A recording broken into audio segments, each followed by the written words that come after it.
¿Qué tal, colegas? Hoy vamos a ver una clase muy importante, es diarrea aguda en pacientes de 2 meses a 5 años, una nueva actualización de la guía de práctica clínica.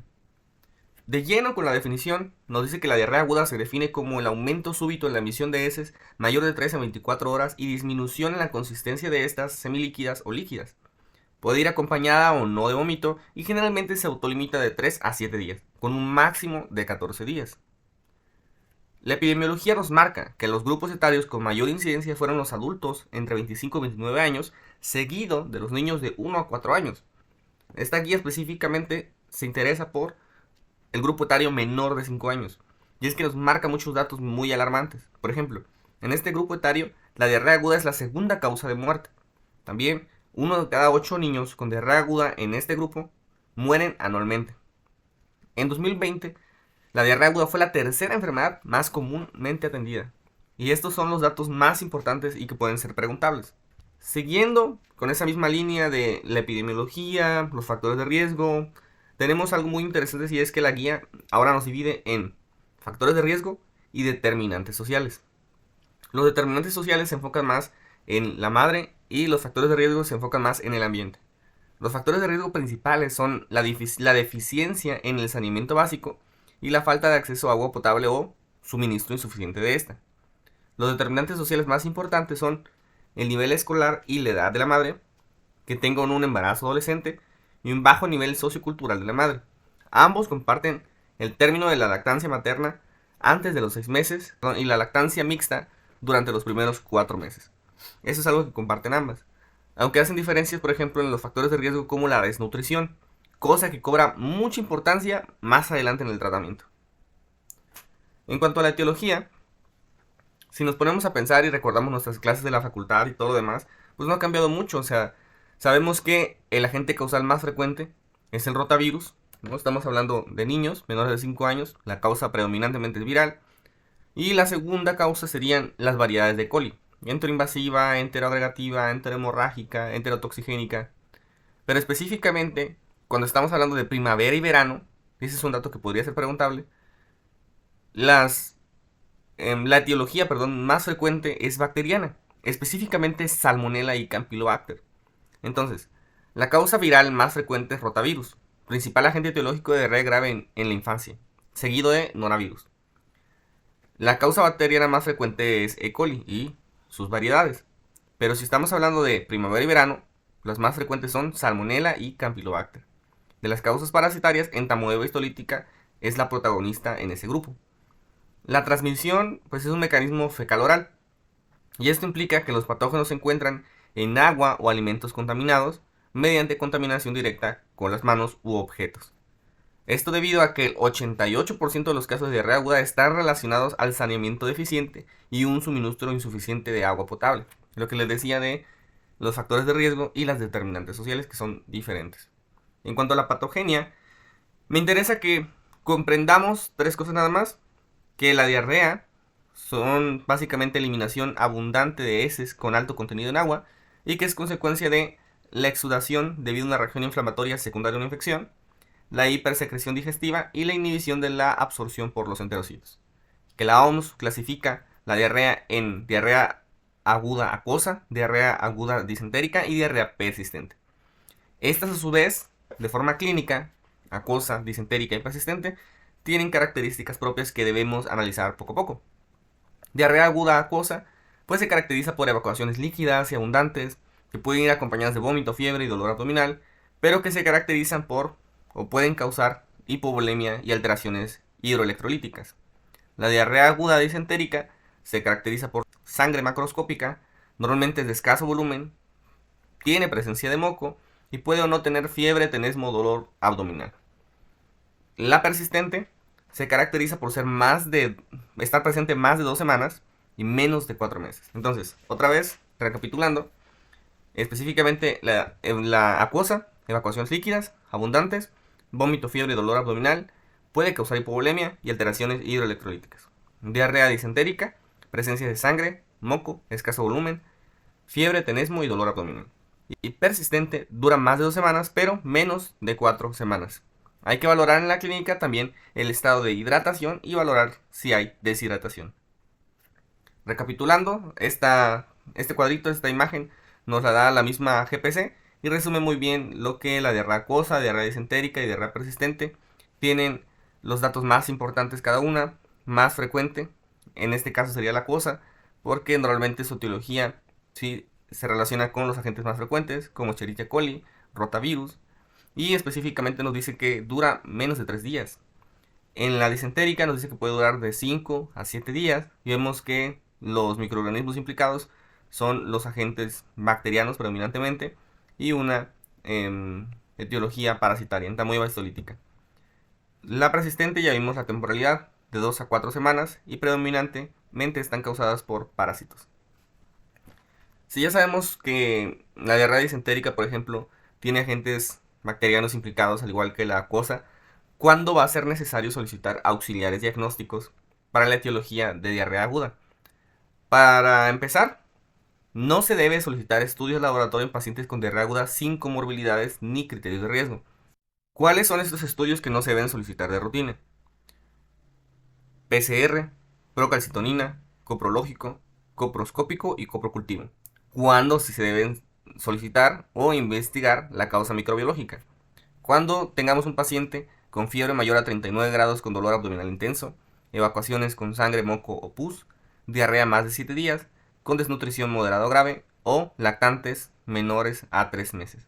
Esa es la pauta para que nosotros podamos solicitar auxiliares diagnósticos, ya que sospechamos más de una etiología bacteriana. Pero se recomienda priorizar la corrección del estado hídrico y las alteraciones electrolíticas. Específicamente evaluando la hidratación, decimos que el parámetro ideal para el diagnóstico de deshidratación es la pérdida del porcentaje de peso corporal. Y la guía actual dice que se debe calcular la pérdida de peso corporal para diagnosticar el porcentaje de la deshidratación siempre y cuando se conozca el peso previo al cuadro diarreico, algo que casi no pasa. De hecho, nos marca una escala muy importante que es la escala de evaluación clínica, que tiene 8 puntos, aunque esta es más confiable en países de ingresos económicos altos. México no lo es. De los 8 puntos, si tenemos igual o mayor a 3 signos o síntomas de la evaluación, el déficit de peso corporal será entre 5 y 9%. Pero si es igual o mayor a 7, el déficit de peso será mayor o igual a 10%. La evaluación clínica nos da unos parámetros muy importantes como la apariencia general, los ojos, las membranas mucosas, las lágrimas y el peso corporal. De la apariencia general podemos decir que hay 0 puntos cuando es normal, pero hay 1 punto cuando el paciente está sediento, inquieto, cuando está letárgico, irritable, o ya cuando está somnoliento, que ya vemos el deterioro del estado de conciencia, piel fría, un estado hemodinámico alterado, o comatoso. Cuando vemos o evaluamos los ojos, hay que evaluar si son normales, discretamente hundidos o muy hundidos. Y en las membranas, si están húmedas, pegajosas, que ya indican un dato de deshidratación, o secas. Las lágrimas están presentes, disminuidas o completamente ausentes y el déficit de peso corporal. Hay una escala que nos sirve para ir valorando el aumento de la severidad de la deshidratación de un paciente sin deshidratación, un paciente con deshidratación y un paciente clínicamente en choque. De esta tabla lo único que me interesa es la parte de abajo, donde nos menciona que la presencia de uno o más síntomas de choque es indicación de traslado al siguiente nivel de atención. Entonces, sobre todo quiero que nos enfoquemos en ausencia de orina, anuria, y el llenado capilar igual o mayor a 3 segundos. Esos dos datos son los que nos deben orientar a un estado de choque y enviar a nuestro paciente al siguiente nivel de atención. Se debe clasificar el grado de deshidratación basándonos en signos y síntomas para elegir el plan adecuado de tratamiento, cuando no se conoce el peso previo, que es lo normal que no se conozca. El método de elección en México es el método DACA, que consiste en pacientes sin deshidratación, pacientes con deshidratación y pacientes con choque hemodinámico. Permítame repetirlo una vez más. Pacientes sin deshidratación, pacientes con deshidratación y pacientes con choque hipovolémico. Lo más importante son los datos que voy a ir marcando. Los datos generales ya los evaluamos prácticamente antes. Lo que me interesa es, tenemos un paciente normal, con un llenado capilar normal. Tenemos un paciente con datos de deshidratación, ojos hundidos, sin lágrimas, lengua seca, saliva espesa, estado general inquieto, pero llenado capilar normal, menor a 2 segundos. Y tenemos un paciente con obviamente datos de deshidratación, pero ya alteraciones en la conciencia, hasta que no puede beber, y el llenado capilar es mayor a 2 segundos. A cada uno de estos le vamos a otorgar un plan. Plan A, sin deshidratación. Plan B, con deshidratación y plan C con shock hipovolémico. El plan A es manejo en el hogar, el plan B es terapia de hidratación oral y el plan C es terapia intravenosa, obviamente en segundo nivel. En este caso el tratamiento pues es bastante amplio, pero nos vamos a enfocar en las actualizaciones y en las cosas más importantes. Se debe utilizar un tipo de solución especial para diarrea aguda. Las soluciones que se requieren normalmente son hipotónicas, con un sodio entre 50 y 60 milimoles por litro, o un suero oral de baja osmolaridad, que es el más frecuente utilizado, que tiene un sodio de 75 milimoles por litro. La fórmula de la OMS de 2002 nos marca 75 de sodio, 75 de glucosa y 20 de potasio, y una osmolaridad general de 245. En este caso, me interesa que la comparemos con otra fórmula de hidratación oral, otra solución de rehidratación oral. ¿En qué casos vamos a utilizar la primera? En todos los casos. Y la segunda, en un caso específico. En caso de pacientes con desnutrición severa, se sugiere el uso de Resomal. Y esto específicamente nos interesa porque hay que disminuir las concentraciones de sodio. Si se dan cuenta, pasa de 75 a 45, aumentar la glucosa de 75 a 25 y aumentar el potasio de 20 a 40. La osmolaridad por aumentar la glucosa aumenta hasta 300. ¿Cómo vamos a administrar estas soluciones? Las administramos con cuchara o jeringa. La vía enteral tiene menos efectos adversos y menos estancia hospitalaria que la intravenosa.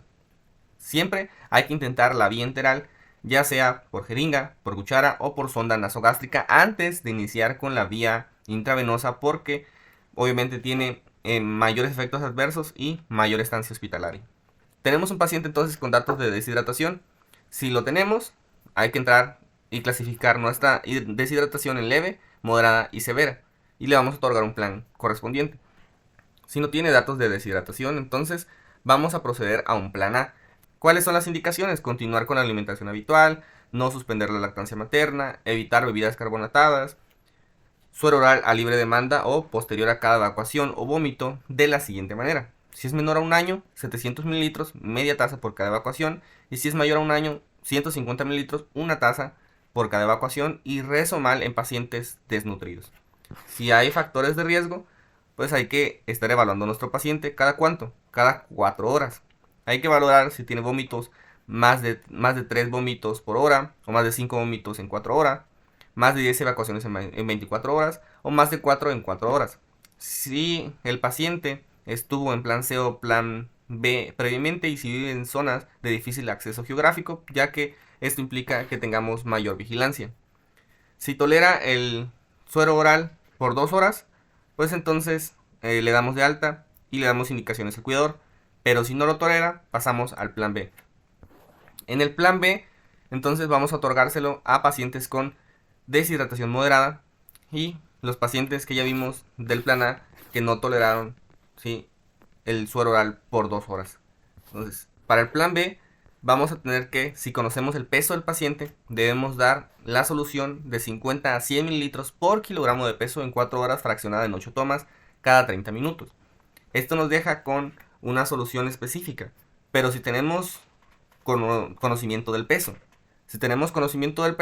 entonces podemos darle este tipo de soluciones de 50 a 100 mililitros por kilogramo en 4 horas, fraccionado en 8 tomas cada 30 minutos. Pero si no conocemos el peso, hay que guiarnos por la edad del paciente.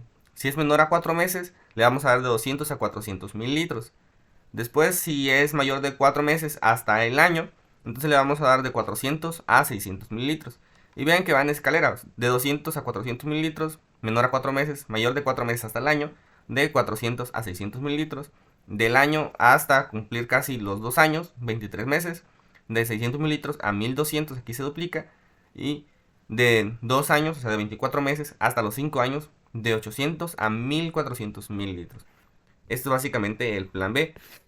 Si hay mejoría en el estado de hidratación, podemos pasar a un plan A, donde básicamente vigilamos si hay factores de riesgo y continuamos con la alimentación y todo lo demás que ya vimos. Si no, continuamos con plan B por 2 horas más y hay que revalorar. Si mejoró el estado de hidratación, pasamos a plan A, y si no, hay que trasladar al siguiente nivel de atención. Hay que valorar siempre si hay fracaso del tratamiento. ¿Cuándo va a haber fracaso? Cuando el gasto fecal sea mayor a 10 mililitros por kilogramo hora, cuando tengamos vómito persistente e intenso, y cuando tengamos un balance hídrico negativo, además de las otras condiciones que están ahí marcadas. En el plan C vamos a utilizar solución salina o Ringer lactato, se prefiere Ringer lactato, y se calcula a 100 mililitros por kilogramo y se fracciona en 3 horas. La primera hora vamos a dar 50 mililitros, la segunda hora vamos a dar 25 y la tercera hora 25. Entonces prácticamente si se dan cuenta, la primera hora vamos a dar 50 mililitros y la otra vamos a dar la mitad de 50, 25 y 25 en las otras 2 horas siguientes. Ok, entonces eso sería básicamente el resumen del tratamiento, es lo más importante. Si no tienen tiempo de ver el resto, esto es con lo que se deben quedar. El tratamiento específicamente para el paciente desnutrido es con Resomal y la guía nos dice cómo prepararlo. De forma simple es con un Vidasor oral en 2 litros, más 50 gramos de sacarosa, más 40 mililitros de solución de mezcla mineral. Si no tenemos mezcla mineral, la guía nos dice que podemos usar 50 mil equivalentes de KCl, ¿sí? Y básicamente así podemos preparar esta solución. Para recapitular entonces, niños sin deshidratación clínica, específicamente plan A, si tienen menos de un año, 75 mililitros de Vidasor oral. Si tienen más de un año, 150 mililitros de Vidasor oral después de cada evacuación. Hay que observar por 2 horas si no tenemos factores de riesgo, pero hay que observar por 4 horas si hay 3 vómitos por hora, 10 vómitos en 24 horas, 10 evacuaciones, en 24 horas, si vive lejos, o sea, si tiene poco acceso a los servicios de salud y si sospechamos de cólera. En cuanto a la deshidratación leve, moderada o intolerancia a la vía oral, tenemos el plan B, de 50 a 100 mililitros por kilogramo de peso en 8 tomas cada 30 minutos, o sea, 4 horas en total. Observar cada 4 horas y reevaluar. Si mejora, si no mejora, continuamos plan B 2 horas más. Si fracasa, nuevamente pasamos a plan C. Esa es la idea. ¿Cuándo vamos a tener el fracaso del tratamiento? Como ya dijimos en el algoritmo, gasto fecal mayor a 10, vómitos persistentes y balance hídrico negativo. Hay que referir al segundo nivel ante fracaso. Cuando tengamos un plan C, vamos a tener deshidratación grave, con choque o sin ella. ¿A qué me refiero con eso? Bueno, el estado de deshidratación ya vimos que se valora y tenemos un estado de deshidratación severa, moderada y leve. Ahora, la severa se puede dividir en severa con choque y severa sin choque. Ese es el punto. Entonces, una vez que llegamos a esta parte de la deshidratación grave o severa, vamos a tener una deshidratación con choque y una sin choque. El estado de deshidratación grave sin choque se maneja de una manera y el estado de deshidratación con choque se maneja de otra. Esto según las evidencias y recomendaciones. Entonces, para el estado de choque vamos a dar una hidratación IV. Esto se prefiere con solución polielectrolítica estándar, pero inicialmente vamos a dar Ringer lactato y si no tenemos Ringer lactato, solución salina al 0.9%. Entonces vamos a dar una reanimación hídrica. Eso es lo primero que hay que hacer para sacar al paciente del choque. ¿Cómo lo vamos a hacer? La guía nos indica cómo. 20 mililitros de solución por kilogramo de peso en 10 a 15 minutos. Básicamente es un bolo. Si continúa con choque, repetir el bolo. Si continúa el choque, se debe valorar por médico intensivista o en terapia intensiva. Si es positivo a cólera, entonces vamos a dar un tercer bolo. Entonces vamos a dar 2 bolos. Primero, 20 mililitros, 10 a 15 minutos. Si continúa, se puede repetir el bolo, ese es el segundo. Si tiene cólera, podemos dar hasta el tercero, pero si no, hay que valorar con intensivista o en unidad de cuidados intensivos. Si sale del choque, vamos a tener una deshidratación grave, sí, pero sin choque. Ahí vamos a dar 100 mililitros por kilogramo dividido en 3 dosis. 50 primero y luego 25-25. Y eso sería básicamente el tratamiento de la deshidratación. Hay un tratamiento coadyuvante. Si nosotros tenemos un paciente con náuseas y vómito, podemos dar ondansetron. Si nosotros tenemos diarrea, podemos dar resecado trilo, sobre todo en pacientes mayores de 3 meses. En cuanto a la lactosa, se prefieren fórmulas sin lactosa. En cuanto al zinc, se recomienda la administración del zinc a dosis de 5 miligramos, ya que esto reduce la duración de la diarrea. Hay un bebile muy rico, porque ya lo probé, que se llama Pedialib, que le funciona muy bien a mis pacientes también. El plátano verde, que es la novedad en esta guía, se recomienda el uso de plátano verde cocinado como coadyuvante al tratamiento estándar de la diarrea aguda, ya que disminuye la duración del cuadro clínico y reduce el número de hospitalizaciones. Entonces, ¿cuál es el beneficio del plátano verde? Reduce el número de hospitalizaciones y disminuye la duración del cuadro clínico. Los probióticos se recomiendan, sobre todo estas variedades de bacterias, y no en combinación con antibióticos, porque obviamente los antibióticos pues le quitarían el efecto a estas bacterias. Vitamina A, no se recomienda la administración de vitamina A como muchas veces se ha creído. En cuanto a los antibióticos, quiero que se queden con que vamos a usar ceftriaxona en pacientes con diarrea y estado tóxico, posiblemente causado por enterobacterias, que vamos a usar metronidazol en Clostridium, que vamos a usar para E. coli, Ceftria o Trimethoprim, y que vamos a usar para otras enterobacterias de interés como Campylobacter, Yersinia, Shigella y otras E. coli, acitromicina o ciprofloxacino. Te recomiendo el tratamiento antibiótico en aquellos cuadros que se sospecha etiología bacteriana y tengamos riesgo de infección grave, como en menores de 3 meses, inmunocomprometidos y enfermedad crónica grave o desnutrición grave. Aquí tenemos todos los microorganismos: Shigella acitromicina, Salmonella ceftriaxona, Campylobacter acitromicina, E. coli acitromicina, Vibrio acitromicina, Clostridium metronidazol, E. coli enteropatogénica Trimethoprim, E. coli, sí, no productora de toxina chija, específicamente ceftriaxona, Yersinia, no hay tratamiento recomendado en este caso de diarrea, y otras bacterias en las cuales podemos dar también cefepime o Trimethoprim. Aquí vienen las dosis, que en este caso no creo que sea necesario aprenderlas, pero sí estas recomendaciones específicas: Clostridium, metronidazol, ceftriaxona en caso de paciente con diarrea y estado tóxico, y acitromicina o cipro en caso de Shigella, Yersinia, Campylobacter y E. coli. En cuanto a la prevención, que es ya la parte final, la lactancia materna exclusiva disminuye la mortalidad infantil en un 13% a nivel mundial por año. El lavado de manos disminuye hasta 40% el riesgo de infecciones, por lo cual les dije, el saneamiento y el acceso al agua potable son cosas súper importantes. Y se recomienda la vacunación a todos los pacientes con riesgo de adquirir la enfermedad, a todos los niños básicamente, contra rotavirus, de acuerdo con el esquema nacional de vacunación vigente, que es de 2 a 4 meses. La dosis es de 1.5 mililitros. Cada una de las vacunas son monovalentes y las contraindicaciones son alergia al látex y aumenta el riesgo de invaginación intestinal. Datos importantes del tema de vacunación. Y bueno, ya llegando a este punto, me gustaría pedirles que si de alguna manera les sirvió la información, le den seguir, suscribirse y me gusta al video, y les agradezco mucho por su atención prestada. Nos vemos hasta el siguiente video y que la fuerza los acompañe.